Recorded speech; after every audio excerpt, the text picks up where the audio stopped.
Welcome to the Tech Egg. Don't get scrambled. Enjoy the video. You start by confirming the exact symptom. The device is connected but cannot provide internet access. First, sign in as admin to the router and unlock the device settings. Check the device's IP4 address, gateway, and DNS entries so you know whether it received a valid lease. Make sure VPNs or proxies are off while testing. Once done, reboot the device and the router quickly to clear transient faults and proceed to active tests in the next step. Now you methodically isolate the failure. Run ping to the gateway. If successful, ping 8 to test upstream connectivity. If pings fail externally, examine router WAN status and ISP link lights. Verify DHCP assigned a correct lease and that no duplicate IP exists. Renew the lease if necessary.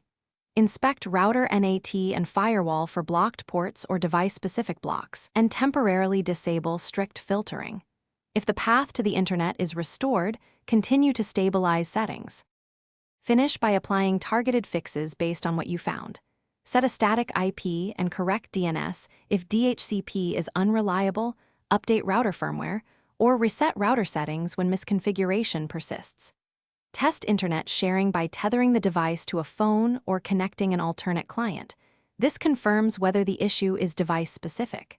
If problems remain, gather WAN status, logs, and diagnostic outputs and